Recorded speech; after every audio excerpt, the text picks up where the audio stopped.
This is April 2024 question paper, FA का question paper.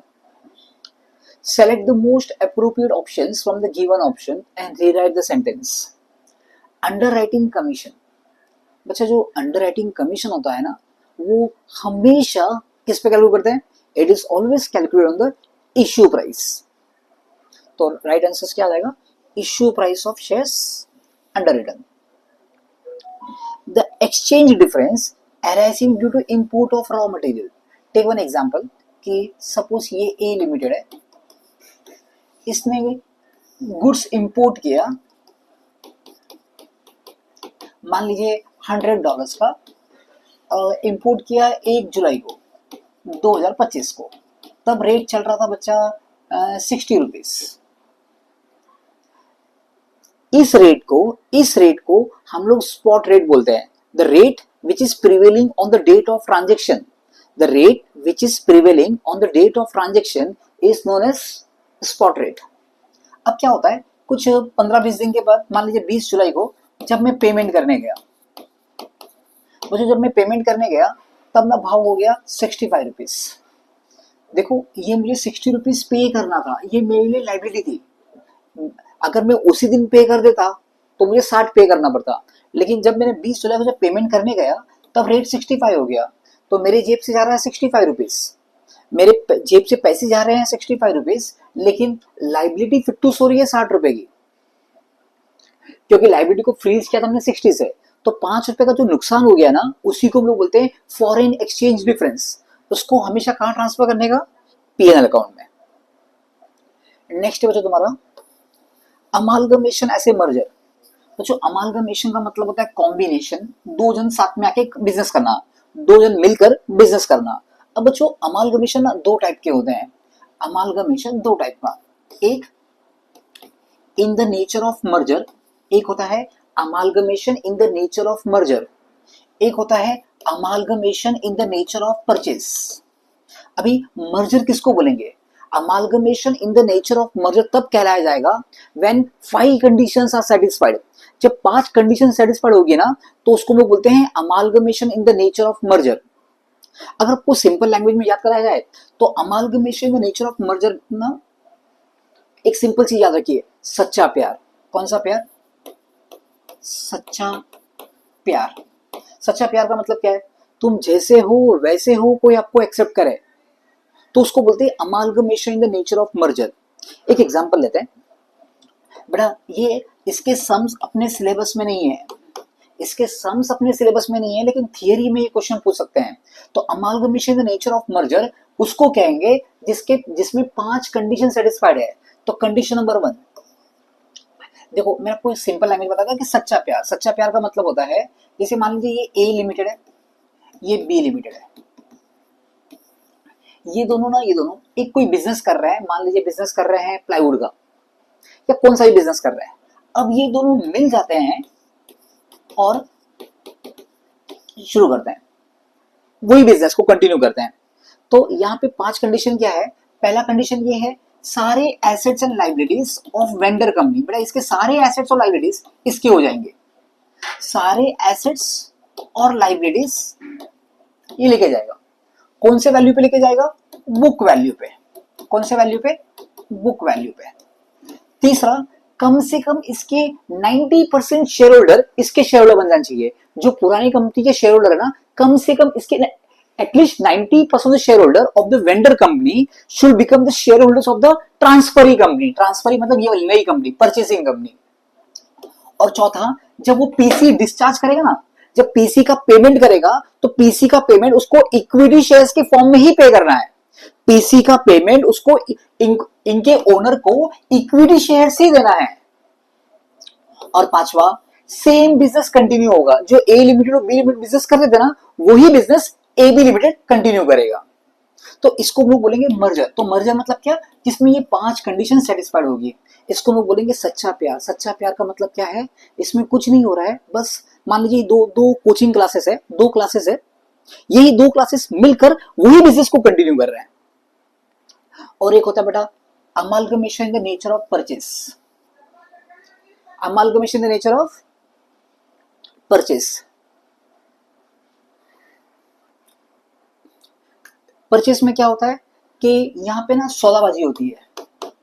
मतलब एक एग्जांपल के लिए एक फर्नीचर है 50,000 का, वो हम लोग बोलते हैं नहीं नहीं इसकी वैल्यू 20,000 होनी चाहिए, 30,000 होनी चाहिए।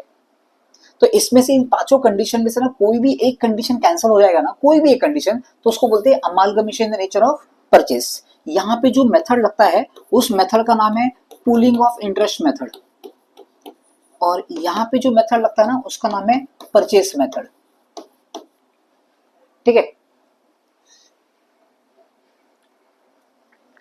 अभी आगे देखिए, preferential creditors are included in the,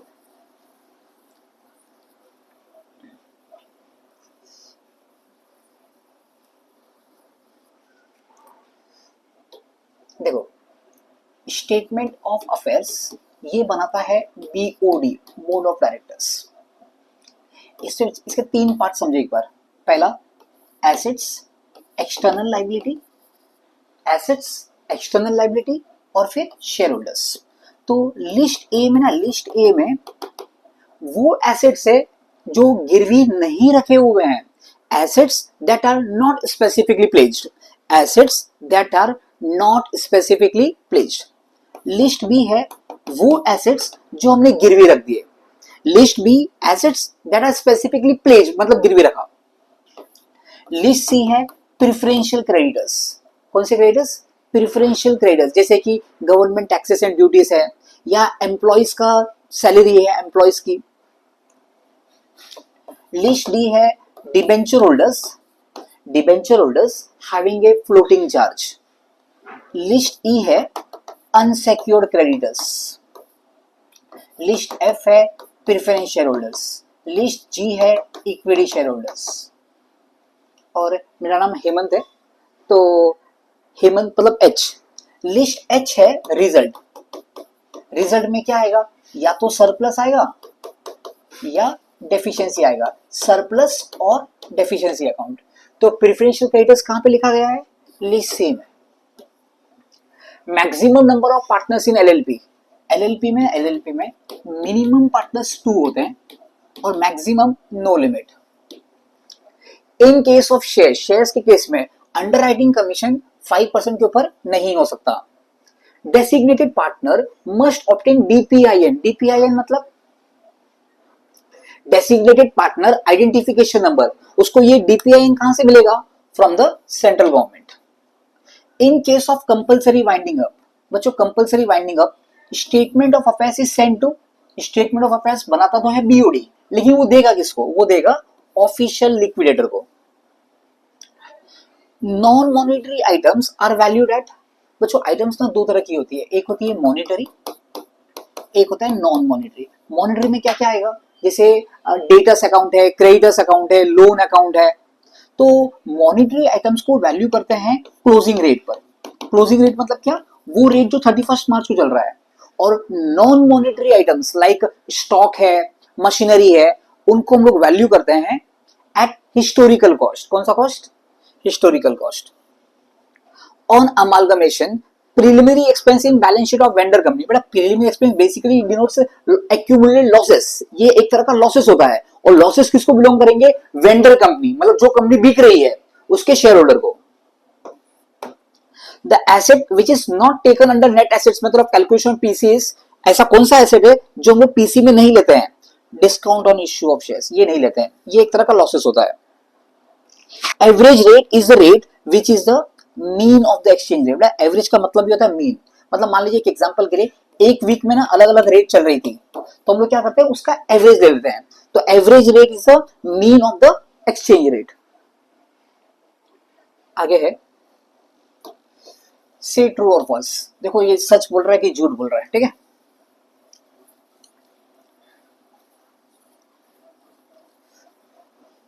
designated partners are like directors of the company. हाँ बच्चा, एलएलपी में, एलएलपी एक्ट 2008 में जो डेसिग्नेटेड पार्टनर्स है they are like directors of the company. सही बात है। डिबेंचर इंटरेस्ट, बेटा debenture interest is to be paid up to the date of winding up. Yes. The exchange difference in case of export sale, बच्चों याद रखना, जो भी exchange difference है, मतलब एक्सचेंज के टाइम प्रॉफिट या लॉस हो रहा है, जैसे अपने पिछले वाले एग्जांपल में हमको 5 रुपए का लॉस हो गया था, क्योंकि हमने जब खरीदा था तब 60 के भाव में खरीदा था। काश उसी वक्त पेमेंट कर देते तो 60 में काम हो जाता था, लेकिन बाद में पेमेंट किया तो 65 का भाव लगा। तो जो नुकसान हुआ या फायदा हुआ, कुछ भी हुआ, वो ट्रांसफर करते पीएनएल में, तो उसने लिखा transfer to sales account, false. In partial underwriting only 2% underwrite the issue. बच्चा ये तो कंपनी के ऊपर डिपेंड करता है कि कंपनी को कितने अंडरराइटर्स रखने हैं। इन्वेंट्री से मॉनिटरी आइटम, बेटा इन्वेंट्री मतलब आपकी दुकान में जो स्टॉक है वो नॉन मॉनिटरी आइटम होता है। On amalgamation payment of liquidation expenses does not form part of PC. याद रखना, purchase consideration means the amount which is payable to the shareholders of the vendor company, the amount which is payable to the shareholders of the vendor company। तो जो liquidation expense पे हुआ वो PC में नहीं आएगा। Scheme of amalgamation requires approval by at least 75%, yes। LLP agreement must specify the contribution of partners। हाँ बच्चा, LLP के एग्रीमेंट में ये लिखा होना चाहिए हर पार्टनर कितना कंट्रीब्यूशन दे रहा है, मतलब कैपिटल कितना लेकर आ रहा है। रिपोर्टिंग करेंसी का मतलब होता है होम करेंसी।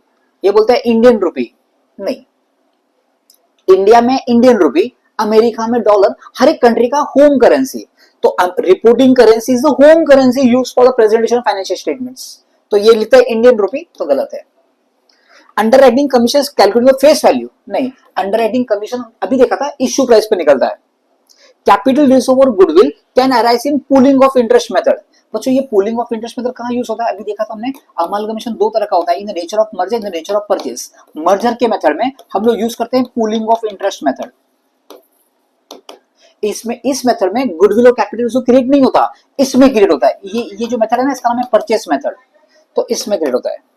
इन कंपल्सरी वाइंडिंग अप, बेटा कंपल्सरी वाइंडिंग अप में NCLT मतलब national company law tribunal, remuneration of the liquidator कौन फिक्स करेगा, कोर्ट फिक्स करेगा, ट्रू है।